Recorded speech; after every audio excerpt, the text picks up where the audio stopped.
And when he had opened the fifth seal, I saw under the altar the souls of them that were slain for the word of Elohim, and for the testimony which they held. And they cried with a loud voice, saying, How long, O Yahuah, holy and true, dost thou not judge and avenge our blood?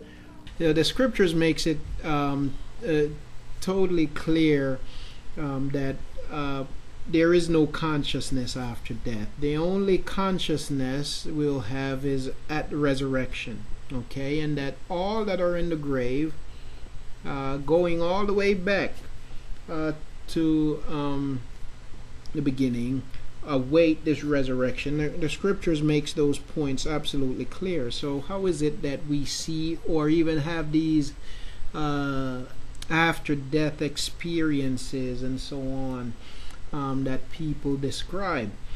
Well, I'm not going to proclaim to have a handle on the answer to that question, but I will state what I do know. We do know that Satan is a deceiver. That's one. Okay, and that he will parade himself as an angel of light.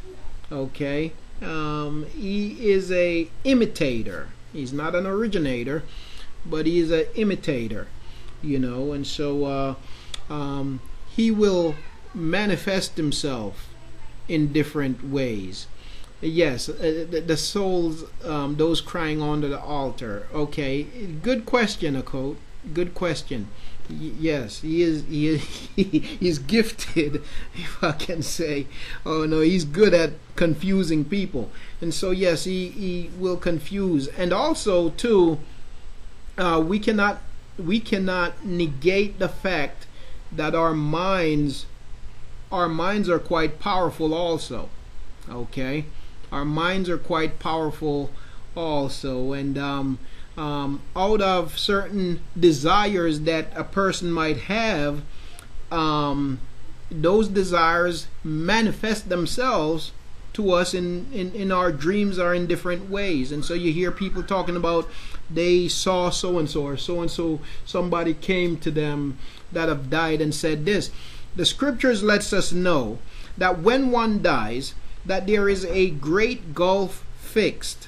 We're told that there is a great gulf fixed, and that those who have passed over cannot come back.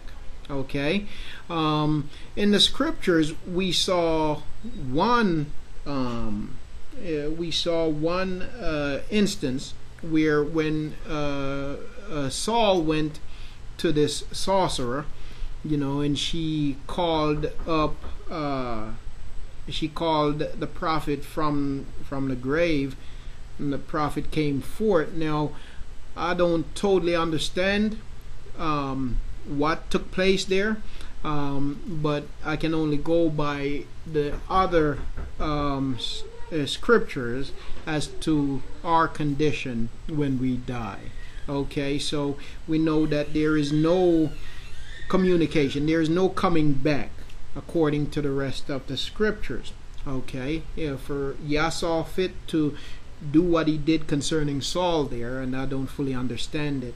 But keep in mind that Satan is a deceiver. That's number one. And number two, that our minds are very powerful and will play tricks on us. The scriptures gives us the definition of soul. Okay, the definition of a soul, and the scriptural definition of a soul is not the Christian definition of a soul. All right, so that's where we have to begin, okay, with the definition of a soul. According to Christianity, the definition of a soul is this shadowy being that lives on the inside of us. Okay, according to Christianity, the definition of a soul is this shadowy being that lives on the inside of us. You know, and it kind of does its own thing, and then when you die, the soul leaves the body, and goes back to the Most High. That is the Christian definition of a soul, but that is not the scriptural definition of a soul. Okay, so the scriptural definition of a soul, let me just see what our quote wrote. I agree, Yahuah could have done an isolated situation with Saul.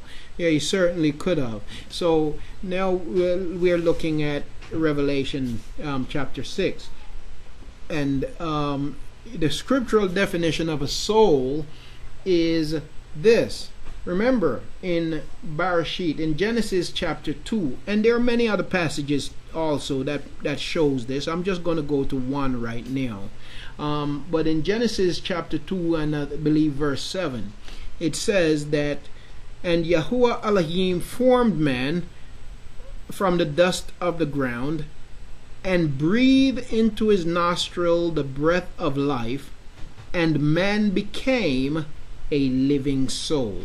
Okay, so according to the scriptures, and it's not just that one verse that leads to this definition, but there are other verses. But according to the scriptures, a soul is a combination of the breath of Yah and the flesh. Okay, according to the scriptures, the soul is a combination of the breath of Yah and the flesh. You cannot have one without the other. Okay, so keep in mind what the scriptures state. Yahuah Elohim formed man of the dust of the ground and breathed into his nostril the breath of life, and man became a living soul. So after he formed man of the dust of the ground, it was not until he breathed his breath into man that man became a soul, a living soul. So soul, according to the scriptures, is a combination of the breath of Yah, which the breath of Yah is in Greek, I think is the Greek word is nephesh, and which comes from nasham in the Hebrew. Okay, and so he breathed his nephesh into the body that he created from the earth, and man became a living soul. So it's important to understand that. Okay, so a soul is a combination of both. So you cannot have a soul. A soul does not exist all by itself.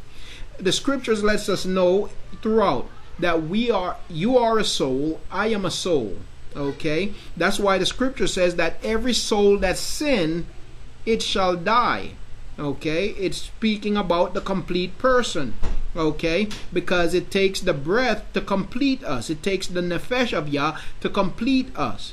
Okay, the breath of Yah is a powerful thing. The nephesh of Yah is a powerful thing. It's different from the ruach.